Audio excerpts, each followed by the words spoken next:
এই অনুভব ଆମମାନଙ୍କୁ ଅନେକ ବିଷୟ ଶିଖାଏ।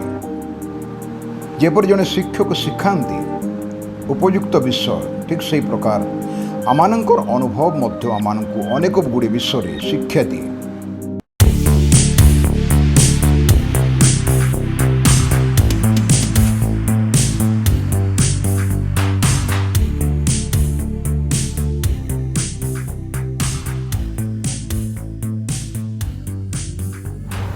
ମନୁଷ୍ୟର ଅନୁଭୂତି ଏକ ଶିକ୍ଷକ ପରି ଅଟେ। ମନୁଷ୍ୟ ଅନୁଭବ ଦ୍ୱାରା ବ୍ୟକ୍ତିଗତ ଜୀବନର ବିଭିନ୍ନ କାର୍ଯ୍ୟରେ ତା'ର ଜୀବନର ଶୈଳୀ, ତା'ର ଯାତ୍ରାପଥ, ତା'ର ସମ୍ପର୍କ ପରିବାର ସହିତ, ଅନ୍ୟ ସହିତ ଏବଂ ଜଗତରେ ବଞ୍ଚିଥିବା ବେଳେ ମନୁଷ୍ୟର ଯେକୌଣସି କାର୍ଯ୍ୟରେ ମନୁଷ୍ୟ ରତ, ସେ ସବୁ ଭିତରେ ସେ ଗୋଟେ ଅନୁଭୂତି ପାଏ, ଗୋଟେ ଅନୁଭବ ମଧ୍ୟ ଦେଇ ଯାତ୍ରା କରେ। ଏଥିପାଇଁ ଏହି ଅନୁଭବ ଆମମାନଙ୍କୁ ଅନେକ ବିଷୟ ଶିଖାଏ। ଯେପରି ଜଣେ ଶିକ୍ଷକ ଶିଖାନ୍ତି ଉପଯୁକ୍ତ ବିଷୟ, ଠିକ୍ ସେହି ପ୍ରକାର ଆମମାନଙ୍କର ଅନୁଭବ ମଧ୍ୟ ଆମମାନଙ୍କୁ ଅନେକ ଗୁଡ଼ିଏ ବିଷୟରେ ଶିକ୍ଷା ଦିଏ। ସେ ସମ୍ବନ୍ଧରେ ପ୍ରଭୁଙ୍କର ପ୍ରିୟ ଦାସ ପ୍ରେରିତ ପାଉଲ ଯେତେବେଳେ ସେ କରଣ୍ଟି ମଣ୍ଡଳୀକୁ ଦ୍ୱିତୀୟ ପତ୍ର ଲେଖୁଛନ୍ତି, ଏକ ପର୍ବରେ ଆମେ ଦେଖିବା 3, 4, 5 ପଦ। ଆମ୍ଭମାନଙ୍କର ପ୍ରଭୁ ଯୀଶୁ ଖ୍ରୀଷ୍ଟଙ୍କ ଈଶ୍ୱର ଓ ପିତା ଧନ୍ୟ, ସେ ଦୟାମୟ ପିତା ଓ ସମସ୍ତ ସାନ୍ତ୍ୱନା ଦାତା ଈଶ୍ୱର। ସାନ୍ତ୍ୱନା ଦାତା ଈଶ୍ୱର ଆମମାନଙ୍କର ଦୟାମୟ ପିତା ଏବଂ ସାନ୍ତ୍ୱନା ଦାତା ଈଶ୍ୱର, ଯିଏକି ଆମମାନଙ୍କୁ ସମସ୍ତ ଜଟିଳ ପରିସ୍ଥିତିରେ, ଦୁଃଖରେ, ସମସ୍ୟା ଦେଇ ଗଲାବେଳେ ସାନ୍ତ୍ୱନା ପ୍ରଦାନ କରନ୍ତି। ମନୁଷ୍ୟ ଯେତେବେଳେ କୌଣସି ପରିସ୍ଥିତି ମଧ୍ୟ ଦେଇ ଯାତ୍ରା କରେ, ପ୍ରତିକୂଳ ପରିସ୍ଥିତି ମଧ୍ୟ ଦେଇ ସେ ସହାୟତା ଲୋଡ଼େ, ସାନ୍ତ୍ୱନା ଲୋଡ଼େ। ଆପଣଙ୍କୁ ମୋତେ ସାନ୍ତ୍ୱନାର ଆବଶ୍ୟକ, ସହାୟତାର ଆବଶ୍ୟକ ରହିଛି। ଏବଂ ଆମେ ସମସ୍ତେ ଜାଣିଛୁ ଯେ ପବିତ୍ର ଆତ୍ମାଙ୍କୁ ପ୍ରଭୁ ଆମମାନଙ୍କୁ ଦେଇଛନ୍ତି, ଯିଏକି ସାନ୍ତ୍ୱନା ଦାତା, ସାହାଯ୍ୟକାରୀ। 4 ପଦରେ ଲେଖାଯାଇଛି, ଈଶ୍ୱରଙ୍କ ଦ୍ୱାରା ଯେଉଁ ସାନ୍ତ୍ୱନାରେ ଆମ୍ଭେମାନେ ସାନ୍ତ୍ୱନା ପ୍ରାପ୍ତ ହେଉ। ଈଶ୍ୱରଙ୍କ ଦ୍ୱାରା ଯେଉଁ ସାନ୍ତ୍ୱନାରେ ଆମେ ସାନ୍ତ୍ୱନା ପ୍ରାପ୍ତ ହେଉ। ଈଶ୍ୱରଙ୍କ ଦ୍ୱାରା ଆମେ କିପରି ସାନ୍ତ୍ୱନା ପ୍ରାପ୍ତ ହେବା? ଈଶ୍ୱରଙ୍କ ଦ୍ୱାରା ଆମେ ଈଶ୍ୱରଙ୍କ ବାକ୍ୟ ଦ୍ୱାରା ସାନ୍ତ୍ୱନା ପ୍ରାପ୍ତ ହୋଇପାରିବା। ଯେତେବେଳେ ଆମେ ଈଶ୍ୱରଙ୍କ ବାକ୍ୟ ପଢ଼ିବା, ବୁଝିବା, ଗ୍ରହଣ କରିବା, ଧ୍ୟାନ କରିବା, ତାହେଲେ ସେ ବାକ୍ୟ, ଈଶ୍ୱରଙ୍କ ବାକ୍ୟ ବାଇବେଲ କଥା କୁହେ, ପୃଥିବୀର ଗୋଟିଏ ମାତ୍ର ବହି ଯେଉଁଟା କଥା କୁହେ। ଆପଣ ଯେତେ ଥର ଈଶ୍ୱରଙ୍କ ବାକ୍ୟ ବାଇବେଲ ପଢ଼ିବେ, ସେତେ ଥର ଆପଣ ପ୍ରଭୁଙ୍କ ରବ ଶୁଣିପାରିବେ। ପବିତ୍ର ଆତ୍ମାଙ୍କର ଶାନ୍ତ ଆଉ କ୍ଷୁଦ୍ର ରବ ଅନ୍ତର ଭିତରେ ଆମେ ଶୁଣିବାକୁ ପାରିବା। ଏଥିପାଇଁ ପ୍ରଭୁ ଆମମାନଙ୍କୁ ତାଙ୍କ ବାକ୍ୟ ଦ୍ୱାରା ସାନ୍ତ୍ୱନା ଦିଅନ୍ତି। ଯେହେତୁ ବାକ୍ୟ ଭରସାଯୁକ୍ତ, ବାକ୍ୟ ପ୍ରତିଜ୍ଞାଯୁକ୍ତ, ଆଉ ଏଥିପାଇଁ ଏଇ ଜାଗାରେ ଆମେ ଦେଖିବାକୁ ପାରୁଛୁ ଯେ ଈଶ୍ୱରଙ୍କ ଦ୍ୱାରା ଯେଉଁ ସାନ୍ତ୍ୱନାରେ ଆମେ ସାନ୍ତ୍ୱନା ପ୍ରାପ୍ତ ହେଉଅଛୁ, ସେହି ସାନ୍ତ୍ୱନା ଦ୍ୱାରା ଯେପରି ସମସ୍ତ ପ୍ରକାର କ୍ଲେଶ ଭୋଗ କରୁଥିବା ଲୋକଙ୍କୁ ସାନ୍ତ୍ୱନା ଦେଇପାରୁ, ଏଥିପାଇଁ ସେ ଆମ୍ଭମାନଙ୍କର ସମସ୍ତ କ୍ଲେଶରେ ଆମ୍ଭମାନଙ୍କୁ ସାନ୍ତ୍ୱନା ପ୍ରଦାନ କରନ୍ତି।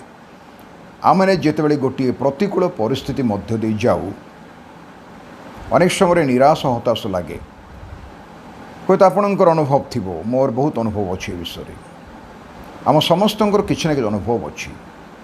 ସେ ଅନୁଭବ ଆମମାନଙ୍କର ଶିକ୍ଷକ ପରି।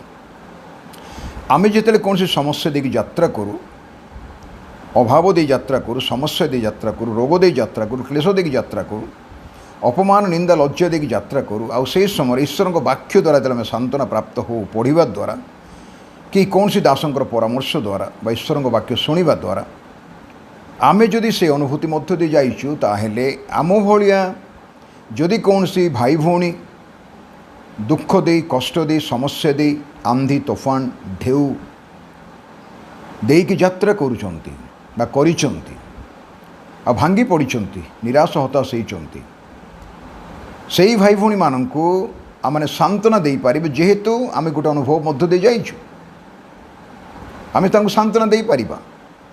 ଆଉ ସେ ବାକ୍ୟ ଆମମାନଙ୍କୁ ଯେଉଁ ବିଷୟ ପଢ଼ିବା ଦ୍ୱାରା ବିଭିନ୍ନ ଶିଖେଇଛି ବା ସେ ବାକ୍ୟ ଆମେ ଶିଖିଛୁ, सेई अनुभूति आमे अन्य पाखे सेयर करि पारिबा बांटी पारिबा सांत्वनामूलक वाक्य जेहेतु ईश्वर वाक्य गठनमूलक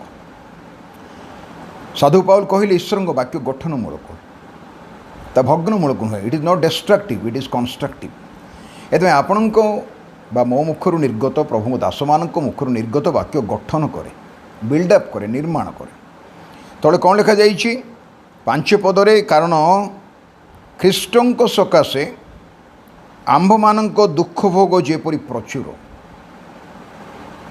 प्रभु यीशु को ग्रहण कला परे व्यक्तिगत त्राणकर्ता बोली जानिला परे एवं प्रभु यीशु ख्रीष्टों को निज हृदय ग्रहण कला परे तांकर पवित्र यीशु नाम रे विश्वास कला परे जे जीवनटा सरल सुगम हेबो विपद नथिबो ए प्रकार विषय नाई भाई भूणी मैंने आम जाचु प्रभुर आह्वान कौन थी से कहले जो मैंने मो पचर आसवाई चाहती से क्रूस बहन करके आसतु आपण अस्वीकार करूँ यहाँ प्रभुर कंडीशन तांकर शर्त प्रत्येक दिन जो सब अनुभूति मध्य दे जाऊँ समस्या दे जाऊँ सेटा मान क्रूस प्रभु यीशु ख्रीष्टों क्रूस नुहे सेटा व्यक्तिगत क्रूस पर्सनल क्रॉस प्रभु यीशु ख्रीष्टों क्रूस तो काल्वरी क्रूस जो से बड़ीकृत होले ताहा जगतर पाप आपणकर मोर सारा पृथ्वीर आदमों ठारू आज पर्यंत प्रथम मनुष्य आदमों ठार आज पर्यंत एवं शेष व्यक्ति जी शेष मुहूर्त जन्म हेब अंतिम दिन में से समस्त निमंते यीशु ख्रीष्ट एकाथरके काल्वरी क्रूस बड़ीकृत हो आमर पापर हिसाब तुटे एत से क्रूस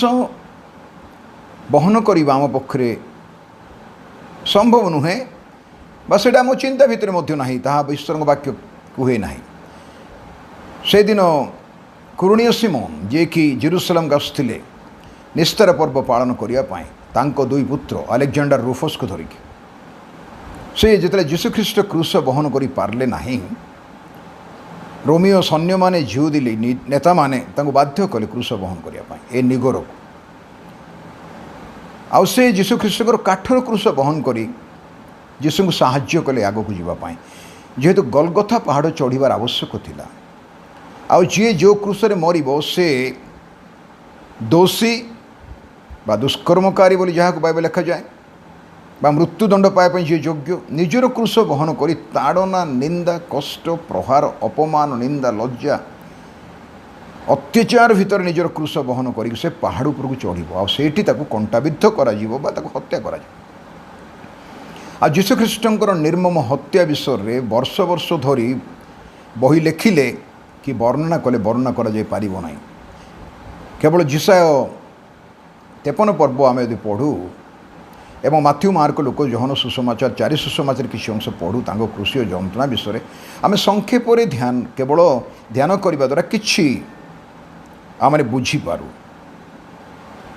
आपण भावना जगतर समस्त पाप धोइबाई निष्पाप निर्दाग पापशून्य दोष रहित जहाँ पाखे पापर लेस नाला बिंदु नाला से प्रकार एक निष्पाप शरीर एक निखुंद सूची शरीर पवित्र शरीर को पाप निमंते पाप स्वरूप करागला एवं पापी निमंते बलिदान करागला आम बदल रे यीशु ख्रीष्ट बलिदान करी आपणकर हिसाब मोर हिसाब तुटे देइछन्ति आम परे पापर नरकर मृत्युर शयतानर जगतर अभिशापर अधिकार नाही से पूरा पेमेंट करिसेंति काल्वरी क्रूसरे आ ता द्वारा मानक मुक्त करिसेंति एथिपाई ख्रीष्टंक सकाशे आंभ मानकर दुख भोग जेपरी प्रचुर आंभ मानक दुख भोग यीशुंक दुख भोग नाही से दुख भोग कौन आमर प्रत्येक दिन क्रूस आज अभाव भितर जाऊँ काली रोगशज्यार जाऊँ परदिन इनकम नहीं आउ गोटे दिन पर समस्या दे जाऊँ पारिवारिक शांति शत्रुता विवाद हिंसा अपमान निंदा लज्जा ईर्षा प्रतारणा समालोचना ये समस्त क्रूस यीशु शोईथिबा डंगारे मध्य तोफान अनेक समय से कथा मु बारंबार कहे तोफान है यीशु अच्छी ठीक से आम जीवन में मत प्रभु यीशु अंतर भितर थिले सुधा तोफान दे यात्रा करवा କିନ୍ତୁ ଯିଏ କହିଛନ୍ତି ଆରପାରିକୁ ଯିବା ସେ ଆମମାନଙ୍କୁ କ'ଣ କରିବେ? ଆରପାରିକୁ ନେଇକି ଯିବେ। କିଛି ସମସ୍ୟା ନାହିଁ ତାଙ୍କ ପାଇଁ। ତାଙ୍କ ମୁଖ ନିର୍ଗତ ବାକ୍ୟ ବିଫଳ ଫେରିବ ନାହିଁ। ଏଥିପାଇଁ ଲେଖାଯାଇଛି ଏଇ 5 ପଦରେ, ସେହିପରି ଖ୍ରୀଷ୍ଟଙ୍କ ଦ୍ୱାରା ଆମ୍ଭମାନଙ୍କର ସାନ୍ତ୍ୱନା ମଧ୍ୟ ପ୍ରଚୁର। ଦୁଃଖ ଭୋଗ ଯେମିତି ପ୍ରଚୁର ମୋର ଭାଇ ଭଉଣୀମାନେ, ଆମମାନଙ୍କର ସାନ୍ତ୍ୱନା ମଧ୍ୟ ପ୍ରଚୁର। ଏଥିପାଇଁ ମୁଁ କହୁଥିଲି ଆମମାନଙ୍କୁ ଏକ ଅନୁଭୂତି ମଧ୍ୟ ଦେଇ ଯିବା ପାଇଁ ହେବ। ଆଉ ଯିଏ ଅନୁଭୂତି ମଧ୍ୟ ଦେଇ ଯିବା ପାଇଁ ଚାହୁଁନାହିଁ ବା ପସନ୍ଦ କରେ ନାହିଁ, ସେହି ବ୍ୟକ୍ତି ଜୀବନର ସ୍ୱାଦ ଚାଖି ପାରିବ ନାହିଁ। ଅନୁଭୂତି ଯେପରି ଏକ ଶିକ୍ଷକ, ଅନୁଭୂତି ମଧ୍ୟ ଗୋଟେ ସ୍ୱାଦ। କେବେ କେବେ ତିକ୍ତତା, କେବେ କେବେ ମଧୁରତା, କେବେ କେବେ ଅତି ପ୍ରିୟ, କେବେ କେବେ ଘୃଣା ଆଉ ଶତ୍ରୁତା। ଅନୁଭୂତି କେବେ କେବେ ଜ୍ଞାନରେ, କେବେ କେବେ ଅଜ୍ଞାନତାର ଅନୁଭୂତି। ଆଉ ଏଥିପାଇଁ ଆମେ ବିଭିନ୍ନ ପରିସ୍ଥିତି ମଧ୍ୟ ଯେ ଯାତ୍ରା କରୁ, ସେହି ଯାତ୍ରା ଭିତରେ ଯେଉଁ ସମସ୍ତ ମଧ୍ୟ ଦେଇ ଆମେ ଯାତ୍ରା କରୁ, ସେଇଟା ଆମର ଅନୁଭବ, ଆମର experience. The experience is an excellent teacher. ଆପଣ ଟିକେ ପଛକୁ ଅନାନ୍ତୁ ଜୀବନର ଯାତ୍ରା ପଥରେ ଆପଣ କେଉଁ କେଉଁ ଅନୁଭୂତି ମଧ୍ୟ ଦେଇ ଯାଇଛନ୍ତି ଆଉ କ'ଣ ଶିଖିଛନ୍ତି। ଅନେକ ଲୋକମାନେ କୁହନ୍ତି ଭୁଲରୁ ମଣିଷ ଶିଖେ। ତାହେଲେ ଭୁଲ ହୁଏ ସେ ମଣିଷ ଶିଖେ। ଆଉ ଯିଏ ଭୁଲରୁ ଶିଖିପାରେ ନାହିଁ ସେ ସୁଧାରି ପାରେ ନାହିଁ ଜୀବନକୁ। ଏଥିପାଇଁ ଆମେ କାହା ଦ୍ୱାରା ସାନ୍ତ୍ୱନା ପ୍ରାପ୍ତ ହେଉ? ଆମର ସମସ୍ୟା ଭିତରେ, ଦୁଃଖ ଭିତରେ ଈଶ୍ୱରଙ୍କ ବାକ୍ୟ ଦ୍ୱାରା ସାନ୍ତ୍ୱନା ପ୍ରାପ୍ତ ହେଉ। ଈଶ୍ୱରଙ୍କ ବାକ୍ୟ ଦ୍ୱାରା ଆମେ ସାନ୍ତ୍ୱନା ପ୍ରାପ୍ତ ହେଉ। ଯଦି ଆମେ ଏଭ୍ରି ଚିଠାକୁ ଯିବା 4 ପର୍ବକୁ, ସେ ଏଭ୍ରି ଚିଠାକୁ 4 ପର୍ବରେ ଏଭ୍ରି ଚିଠାର ଲେଖକ ତାଙ୍କର ପ୍ରିୟ ଦାସ ସେ କଥା କୁହନ୍ତି। ଯଦି ଆମେ ପଢ଼ିବା 12 ପଦ ଆଉ 13 ପଦ, ଏପରି ଲେଖାଯାଇଛି, କାରଣ ଈଶ୍ୱରଙ୍କ ବାକ୍ୟ ଜୀବନ୍ତ ଓ କାର୍ଯ୍ୟ ସାଧକ। ଈଶ୍ୱରଙ୍କ ବାକ୍ୟ ଭିତରେ ଜୀବନ ଅଛି। ତାକୁ ଶୁଣିଲେ ଆମ ଭିତରେ ଯେଉଁ ଆତ୍ମିକ ମୃତ ଅବସ୍ଥା, ତା ଭିତରେ ଜୀବନ ପ୍ରବାହିତ ହେବ। ଆଉ କାର୍ଯ୍ୟ ସାଧକ, ଈଶ୍ୱରଙ୍କ ବାକ୍ୟ କାର୍ଯ୍ୟ କରେନି। ଅଦୃଶ୍ୟ କାର୍ଯ୍ୟ ଯେପରି ଆମେ ଦେଖିପାରିନଥାଉ, ତାକୁ ଆମ ଆତ୍ମା ଭିତରେ ତାହା କାର୍ଯ୍ୟ କରେ, ଆମ ମସ୍ତିଷ୍କର ବୁଦ୍ଧି ଭିତରେ କାର୍ଯ୍ୟ କରେ, ଆମ ବିବେକ ଭିତରେ କାର୍ଯ୍ୟ କରେ, ଆମମାନଙ୍କର ସମସ୍ୟା ଭିତରେ ଈଶ୍ୱରଙ୍କ ବାକ୍ୟ କାର୍ଯ୍ୟ କରେ। ଯେହେତୁ ତାହା କିପରି? ପୁଣି ଦ୍ୱିଧାର ଖଡ଼୍ଗଠାରୁ ତୀକ୍ଷ୍ଣତର। 2 ପଟେ ଦାଢ଼ ଖଡ଼୍ଗ ଯେପରି ଯେକୌଣସି ଜାଗାରେ ଭେଦିବାକୁ ପାରିବ, ସେହି ପ୍ରକାର ଈଶ୍ୱରଙ୍କ ବାକ୍ୟ ତୀକ୍ଷ୍ଣତର ଅଟେ। ତଳେ ତାକୁ ପ୍ରାଞ୍ଜଳ କରାଯାଇଛି, ଆଉ ପ୍ରାଣ, ଆତ୍ମା, ଗ୍ରନ୍ଥି ଓ ମଜ୍ଜାର ବିଚ୍ଛେଦ ପର୍ଯ୍ୟନ୍ତ ପରିଭେଦକ। ଆପଣ ପ୍ରାଣ ଦେଖିନାହାନ୍ତି, ମୁଁ ପ୍ରାଣ ଦେଖିନାହିଁ। ଆପଣ ଆତ୍ମା ଦେଖିନାହାନ୍ତି, ମୁଁ ବି ଆତ୍ମା ଦେଖିନାହିଁ। କିନ୍ତୁ ଜାଣିଛୁ ପ୍ରାଣ ଆତ୍ମା ଅଛି, ଆମ ଭିତରେ ଅଛି, ଆପଣଙ୍କ ଭିତରେ ଅଛି। ତା ଭିତରେ ମଧ୍ୟ ଈଶ୍ୱରଙ୍କ ବାକ୍ୟ ପରିଭେଦକ ପ୍ରବେଶ କରିପାରିବ। ଆଶ୍ଚର୍ଯ୍ୟ କଥା। ତାର ଅର୍ଥ ଏକ ଡାକ୍ତର ଏକ ଛୁରୀ ନେଇକି ଅପରେସନ୍ ଟେବୁଲରେ ଗୋଟେ ରୋଗୀକୁ ଅପରେସନ୍ କରି ତା ରୋଗ ବାହାର କରିଲା ଭଳିଆ। ଆଶ୍ଚର୍ଯ୍ୟ କଥା ଏଇଟା। ଆଉ ତଳେ କ'ଣ ଲେଖାଯାଇଛି? ଖାଲି ପରିଭେଦକ ନୁହେଁ, 12 ପଦର ଶେଷ ଅଂଶ, ଏବଂ ହୃଦୟର ଚିନ୍ତା ଓ ଭାବର ସୂକ୍ଷ୍ମ ବିଚାରକ ଅଟେ। ଯେତେବେଳେ ଆପଣ ଈଶ୍ୱରଙ୍କ ବାକ୍ୟ ପଢ଼ିବେ, ବାଇବେଲ ମୁଁ ପଢ଼ିବି, ଏଇ ବହିଟା କଥା କୁହେ। ଆଜି ଜଗତରେ ଅନେକ ବହି ଅଛି, କିନ୍ତୁ ମୁଁ ଗୋଟିଏ ମାତ୍ର ବହି ପୃଥିବୀରେ ଅଛି ଯେଉଁଟା ଈଶ୍ୱରଙ୍କ ବାକ୍ୟ ବାଇବେଲ।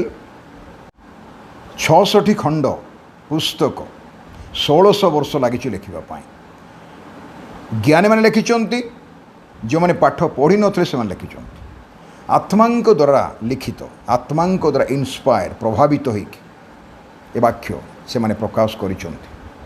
ଏଥିପାଇଁ ଗୋଟିଏ ଗୋଟିଏ ଲାଇନ୍ରେ, ଗୋଟିଏ ଗୋଟିଏ ପଦରେ ଈଶ୍ୱରଙ୍କ ବାକ୍ୟର ଗୋଟିଏ ଗୋଟିଏ ଧାଡ଼ିରେ, ଗୋଟିଏ ଗୋଟିଏ ବାକ୍ୟରେ, ଗୋଟିଏ ଗୋଟିଏ ପଦରେ ପ୍ରଭୁଙ୍କ ସ୍ୱର ଶୁଣାଯାଏ।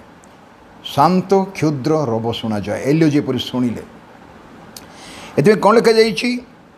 13 ପଦରେ, ଈଶ୍ୱରଙ୍କ ସମ୍ମୁଖରେ କୌଣସି ପ୍ରାଣୀ ଅପ୍ରକାଶିତ ନୁହେଁ। କୌଣସି ପ୍ରାଣୀ, ଆପଣ, ମୁଁ କି ସାରା ପୃଥିବୀର ଯେତେ ଲୋକ ଯେତେ ସୁରକ୍ଷିତ ଜାଗାରେ ଥିଲେ ମଧ୍ୟ ପ୍ରଭୁଙ୍କ ନିକଟରେ ସମସ୍ତ ବିଷୟ ପ୍ରକାଶିତ। गुप्त करी आपण कि मु किछि रखि परिबा नाही कौन गुप्त कर रखिपार ना हृदयर चिंता आ भावना आमर कल्पना आम इमाजिनेशन आमर थॉट्स प्रभु देखती नोट करती आम भावना चिंता को प्रभु नोट करती कहीं बाइबल कहे आम कल्पना को विचार कर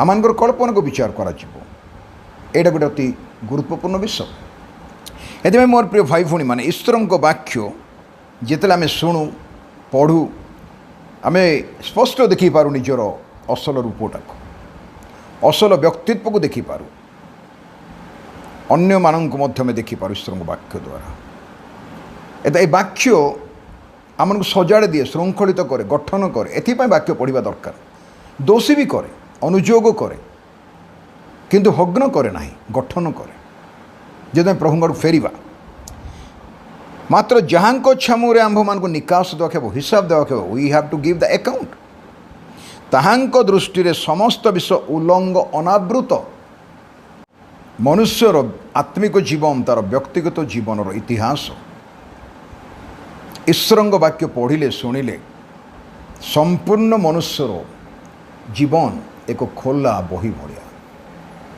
आपण लुचई पारे मु लुचई पारि समस्त लुचईवा पारिबा बायोग्राफी लिखिले आम भल विषय लेखु खराब विषय छाड़ दे डायरी रे मध्य केते गुडे विषय आम एवॉइड करूँ जेपरिक भूल मत भविष्य कहीं भूल न बुझंतु किंतु ईश्वर वाक्य सामने कहीं लुचि पारे ना ये प्रभु वाक्य एक प्रमाण करे ईश्वर वाक्य एक प्रमाण करे जिरिमिया को जब आम जीवा ईश्वर वाक्य प्रभुंकर दास जिरिम भविष्य वक्ता 23 पर्व एक कहते आश्चर्य कथा ईश्वर वाक्य प्रकृत अर्थ कौन ताहा होछि द्विधार खड्गठार तीक्ष्णतर एवं 23 पर्व लिखा जाइछि जिरिम 23 पर्व 29 पदरे सदाप्रभु कहती शस्य निकटरे पाळ कौन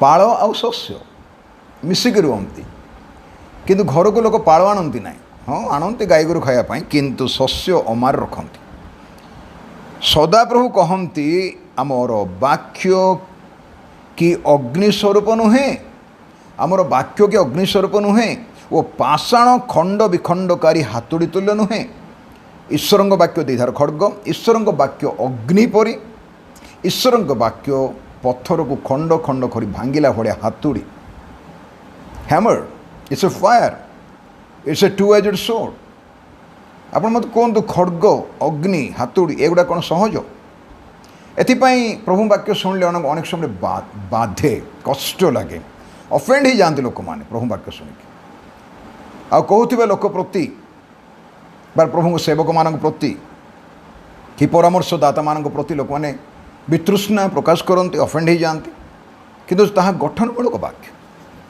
एवं एफिसी लिखा जाइछि एफिसीय मंडली को पाउलंकर पत्र से जगार प्रभु दास प्रेरित पाउल कहते 5 पर्वर 26 पदरे जेपरी वाक्य और जल प्रक्षालन द्वारा से ताहाको परिष्कार करी पवित्र करती जेपरी मंडली निष्कलंक निखुंत समस्त प्रकार दोष रहित होई पवित्र और अनिंदनीय हुए आउ एहीपरी गौरवमय अवस्था से ताहाको आपण निकट उपस्थित करती प्रभु जीशु जेतेबेले मंडली को नेबापी आसबे शून्य मंडल को प्रधान दूतंग स्वर सहित ओह्लैबे कोटि कोटि जनता मानू तांकर दिव्य दूत मान सहित पवित्र साधुवृंद सहित ओह्लैबे मोर प्रिय भाई भौणी माने से जगार जो मंडली तांको भेटिबो मृत माने पुनरुत्थित हेबे तुरीवाद्य वंचित रूपांतर देबे सेई लोक मानू प्रभु केमिति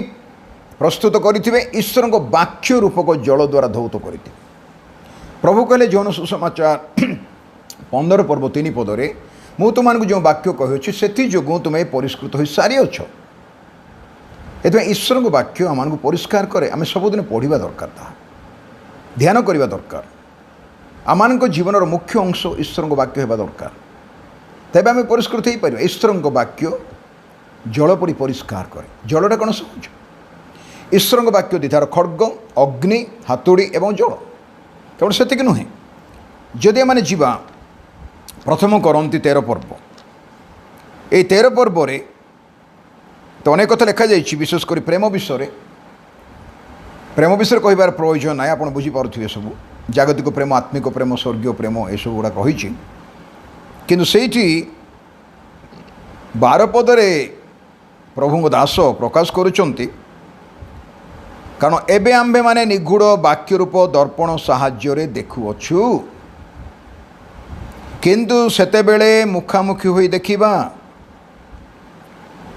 एतेबेले मु आंशिक भावे जाणुअछि किंतु सेतेबेले मु जेपरी सेपरी परिचित सेतरे मु जेपरी परिचित सही परी मध्य परिचय पाइबी मोर भाई भणी माने निगूढ़ वाक्य रूप दर्पण दर्पण आपण को मते आमानकर असल चेहरा देखाई दिए चेहरा देखाई दिए आम वाक्य पढ़ले बुझीपरमु कि प्रकार अवस्था अच्छी